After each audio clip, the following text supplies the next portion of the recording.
Vande Mataram. Paschimanchal live देख रहे हैं आप। मैं हूं आपके साथ काजल ठाकुर। नोएडा से बड़ी खबर आपको बता देते हैं। फिर से प्राधिकरण का पीला पंजा चला है। सेक्टर 135 में बने फार्म हाउस पर कार्रवाई शुरू की गई। लंबे अरसे से डूब रहे इस क्षेत्र में बने फार्म हाउस में यह कार्रवाई की गई है। रसूखदारों के फार्म हाउस होने के कारण यहां पर कार्रवाई नहीं की गई थी।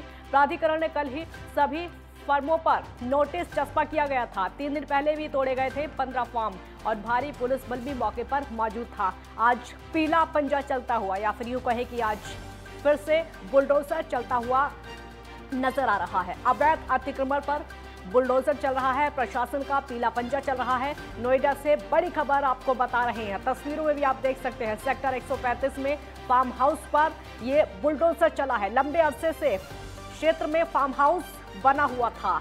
रसूखदारों के फार्म हाउस होने के कारण यहां पर कार्रवाई अब तक नहीं हो पा रही थी, लेकिन प्राधिकरण ने कल सभी फार्मों पर नोटिस चस्पा कर दिया था कि यहां पर पीला पंजा चलेगा।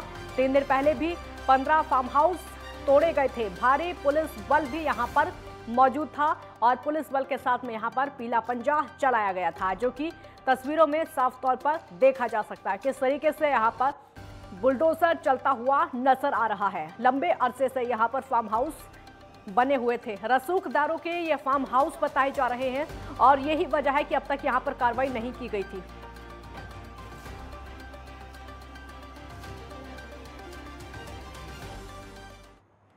सहारनपुर मंडल के दौरे पर निकले कैबिनेट मंत्री आशीष पटेल मुजफ्फरनगर पहुंचे। पटेल का भाजपा के तमाम नेताओं ने गर्मजोशी के साथ में स्वागत किया। मंत्री ने संबंधित विभाग के अधिकारियों के साथ में बैठक की और उन्हें दिशा निर्देश दिए। कैबिनेट मंत्री आशीष पटेल ने कहा कि मुख्यमंत्री योगी आदित्यनाथ ने कैबिनेट के 18 मंत्रियों को क्षेत्रीय दौरे पर जाकर निरीक्षण करने की जिम्मेदारी दी है। पहले उनको बस्ती की जिम्मेदारी दी थी, लेकिन फिर सहारनपुर मंडल की जिम्मेदारी दी गई। उसी को लेकर आज वो मुजफ्फरनगर में पहुंचे। प्रदेश के माहौल को लेकर मंत्री ने कहा कि सरकार दंगाइयों पर सख्ती बरतने का काम कर रही है। पहले 5 साल में यूपी में एक भी दंगा नहीं हुआ।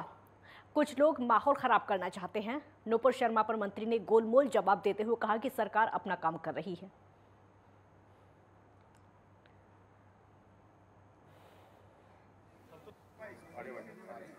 सभी 18 कैबिनेट मंत्रियों को एक एक मंडल की जिम्मेदारी दी थी। पहले मुझे बस्ती मंडल में ज़मीनी हकीकत जो योजनाएं हैं भारत सरकार और उत्तर प्रदेश की, उनका स्थलीय निरीक्षण करके उनकी आख्या देने का निर्देश दिया था। अब की बार मुझे सहारनपुर मंडल की जिम्मेदारी दी गई है। उसी क्रम में मैं आज सहारनपुर मंडल के मुजफ्फरनगर जिले में। मंत्री जी, आपकी सरकार के द्वारा लगातार कहा जाता है कि हमारी सरकार में दंगे नहीं होते और देखने में आ रहा है कि कई जगह दंगे भी। देखिए, आपने जो प्रश्न उठाया है इसका बड़ा स्पष्ट है। आप पिछले 5 वर्षों का रिकॉर्ड उठा करके देखिए, अगर आप एक भी दंगा कहीं पाएं। सूबे की योगी सरकार में ऊर्जा एवं नगर विकास मंत्री ए.के. शर्मा आज कासगंज पहुंचे, जहां उन्होंने महिला कल्याण एवं बाल विकास राज्य मंत्री प्रतिभा शुक्ला के साथ में मंडी समिति में स्थित गौशाला का निरीक्षण किया।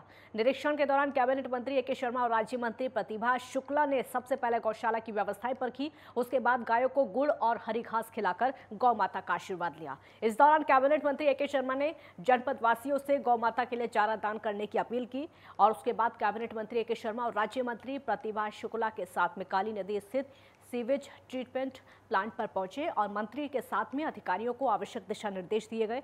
इसी दौरान कैबिनेट मंत्री ए.के. शर्मा ने उन्हें कहा कि सीवेज ट्रीटमेंट प्लांट अब हर शहर की जरूरत है। शहर से आने वाला दूषित जल नदी को दूषित ना करे, इसके लिए जल का शोधन जरूरी है और जल के शोधन के बाद इसको नदी में छोड़ा जाए। इससे पहले ये होगा, पानी में केमिकल की मात्रा जांचने के बाद इसको खेती में भी इस्तेमाल करने लायक बनाना चाहिए। इस पानी का इस्तेमाल शहर की सड़कें साफ करने में भी किया जा सकता है और उन्होंने कहा कि बारिश से पहले प्रदेश भर के नगर निकाय में नालों की सफाई के दिशा निर्देश जारी किए गए हैं, जिससे कि आम जनमानस को जल भराव का सामना ना करना पड़े। वेस्ट वाटर का ट्रीटमेंट एक बहुत बड़ा विषय हमेशा से रहा है। सीवेज ट्रीटमेंट जो है वो एक बहुत बड़ा चैलेंज की तरह उभर करके अपने पूरे समाज में, पूरे देश में आया हुआ है। उसमें प्रगति करते हुए उत्तर प्रदेश की सरकार ने यहाँ कासगंज में ये इतना महत्वाकांक्षी एसटीपी बनाया है, सीवेज ट्रीटमेंट प्लांट बनाया है और मैंने आज इसके एक एक भाग को देखा, एक एक अंग को देखा। बहुत अच्छे से कार्य हो रहा है, बहुत अच्छे से कार्यरत है। ये प्लांट बहुत अच्छी क्षमता से चल रहा है आपने स्वयं भी पहले के पानी का और अंतिम जो पानी यहाँ की उत्पादन के रूप में निकल रहा है उसको आपने देखा, कितना काला और कितना सफ़ेद दोनों में फ़र्क दिख रहा है। मैं चाहूँगा कि आने वाले दिनों में इस ट्रीटमेंट के बाद की जो पानी है उसका उपयोग जन उपयोगी कार्यों में हो। बागपत सांसद डॉक्टर सत्यपाल सिंह ने कहा कि कश्मीर से जल्द अलगाववाद समाप्त होगा और कश्मीर फिर से धरती का स्वर्ग हो। धारा 370 हटने के बाद से जितना तेजी के साथ में विकास हुआ है उतना किसी प्रदेश में नहीं हुआ है और यही अलगाववादी ताकतों को पसंद नहीं कर रहा है। कश्मीर में विकास पसंद ना करने वाले लोग आज जेल में बंद हैं और उन्हें सुविधाएं मिलती थी वो भी बंद हो चुकी हैं। डॉक्टर सत्यपाल सिंह बड़ौद मेडिसिटी हॉस्पिटल में कैथ लैब के शुभारंभ तक पहुंचे और उन्होंने कहा कि भारत के प्रधानमंत्री नरेंद्र मोदी के सुपरविजन में जो विकास कार्य हो रहे हैं उससे अलगाववादी आतंकवादी ताकतें परेशान हैं। ऐसी ताकतें को भी मुंह तोड़ जवाब देना होगा। नुपुर शर्मा के बयान के बाद उपजे हालात पर पूछे गए सवाल को डॉक्टर सत्यपाल सिंह ने कहा कि देश में जो भी ताकतें माहौल खराब कर रही हैं उनका इलाज अवश्य होगा। कानून पुलिस अपना काम कर रही है।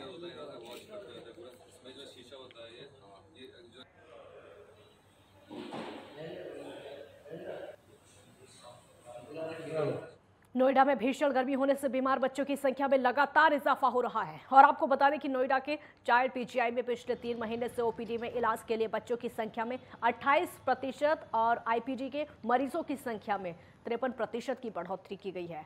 चाइल्ड पीजीआई के निदेशक डॉक्टर अजय सिंह ने बताया है कि अस्पताल में आने वाले मरीजों की गिनती लगातार बढ़ती जा रही है, जिसके चलते मई में 76.1% मरीज भर्ती रहे, जिससे कि यह साबित होता है कि गर्मी के प्रकोप लगातार बढ़ता जा रहा है और बच्चे को अपना शिकार बनाया जा रहा है। वहीं निदेशक ने यह कहा कि इन बीमारियों से बचाव के लिए जरूरी है कि बच्चों को गर्मी और लू से बचाया जा सके और जितना हो सके धूप से बच्चों को दूर रखें। साथ ही बच्चों को पानी देते रहें और नमक मिलाकर पानी पिलाएं, जिससे कि शरीर में ग्लूकोज और सोडियम की मात्रा कम ना हो।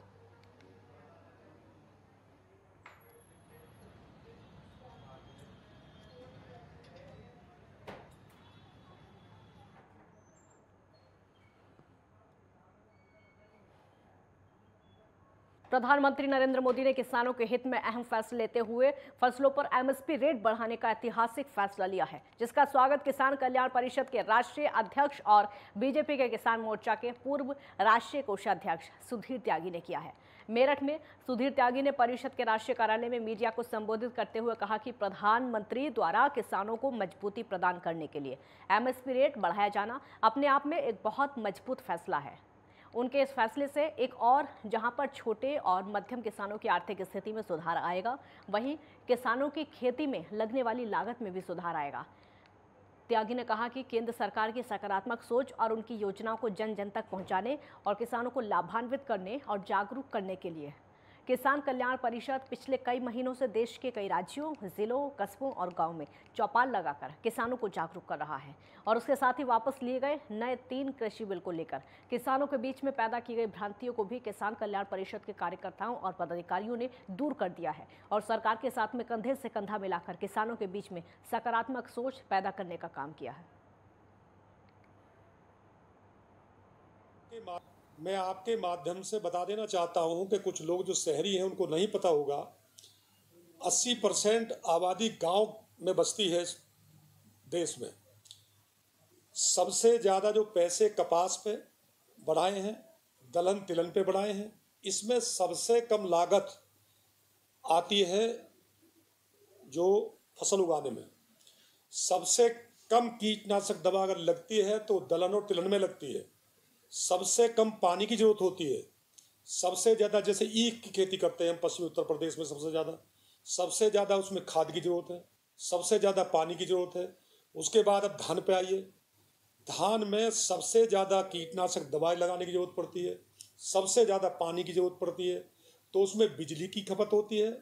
और उसके बाद साथ साथ खेतों में जब बिजली की कमी होती है, हालांकि प्रधानमंत्री नरेंद्र मोदी जी के आने के बाद किसानों के लिए कम से कम 18 घंटे बिजली पर्याप्त मात्रा में मिल रही है।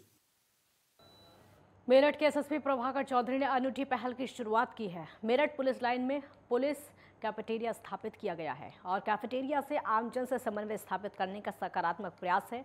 कम दामों में बेहतर स्वाद का लुत्फ उठाया जा सकता है। बेकार टायरों को गद्देदार सोफा बनाया गया है और वही देसी अंदाज का कैफेटेरिया आकर्षण का केंद्र लगातार बना हुआ है।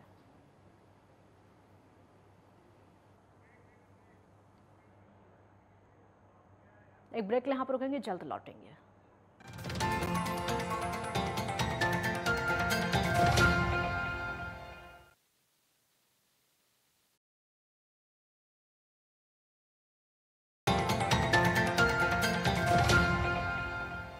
ब्रेक के बाद एक बार फिर स्वागत है आपका। आगरा के थाना डोगी क्षेत्र में लड़की के साथ में छेड़खानी को लेकर दो पक्षों में गोलियां चल गईं, जिसमें एक युवक के हाथ में गोली लग गई, साथ ही एक लड़की समेत 4 लोग घायल हो गए। इस दौरान आनंद फानन में घटना की जानकारी पुलिस को दी गई। सूचना मिलते ही पुलिस घटनास्थल पर पहुंची और सभी घायलों को इलाज के लिए अस्पताल में भर्ती कराया, जिसमें सभी घायलों का इलाज अस्पताल में जारी है। फिलहाल पुलिस मामले की जाँच कर रही है।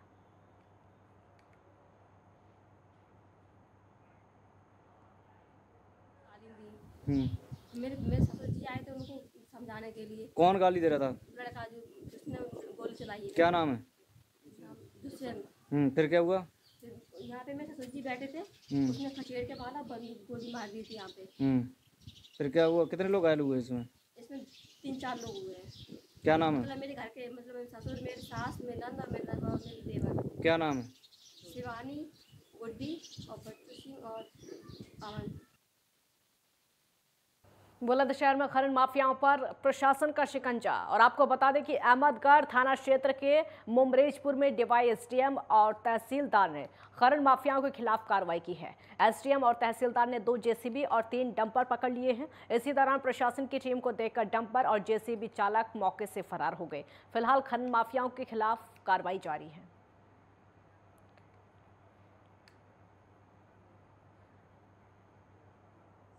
मिट्टी खनन की माफिया जो है अवैध रूप से खनन कर रहे हैं। इसके क्रम में मेरे द्वारा 2-3 दिन पहले भी तहसीलदार डिवाइस को लेके जांच भी की गई थी, लेकिन उस दिन ये लोग जो अवैध खनन माफिया लोग थे ये मौके से भाग गए थे, पकड़ नहीं पाए थे। कल रात को पुनः सूचना मिली थी कि यहाँ पर अवैध मिट्टी खनन हो रहा है, जिसके क्रम में तहसीलदार डिवाइस और पूरी टीम के साथ यहाँ पर छापा मारा गया और मौके पर 2 जेसीबी अवैध खनन करते हुए पाया गए। साथ में 3 डंपर थे जिससे मिट्टी का भरण किया जा रहा था। फिरोजाबाद के एक 3 मंजिला मकान में शॉर्ट सर्किट से भीषण आग लग गई और आग लगने के बाद परिवार के लोग सुरक्षित घर से बाहर निकल गए। वहीं सूचना पाकर मौके पर फायर ब्रिगेड की गाड़ी पहुंची और कड़ी मशक्कत के बाद आग पर काबू पाया।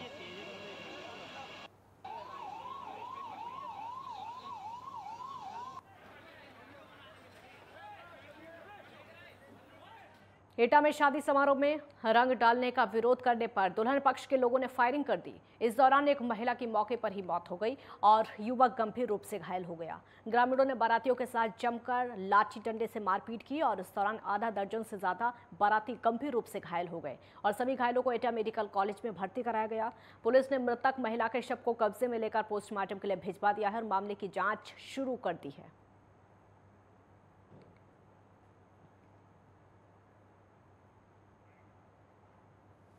आज सुबह लगभग 7 बजे थाना जसरतपुर क्षेत्रांतर्गत गांव फर्दपुरा में मेहंदी की रस्म हो रही थी और उसमें रंग इत्यादि का भी कार्यक्रम होता है। उसी दौरान जो लड़की पक्ष के हैं उसमें कुछ रिश्तेदारों में वाद विवाद हुआ, जिसके परिणाम स्वरूप फायरिंग की घटना हुई, जिसमें एक महिला की गोली लगने से मृत्यु हो गई है तथा एक व्यक्ति घायल बताए गए हैं। एक व्यक्ति को डंडे की चोट बताई गई है। इस घटना में संदिग्ध कुछ लोगों को पुलिस हिरासत में लेकर पूछताछ की जा रही है।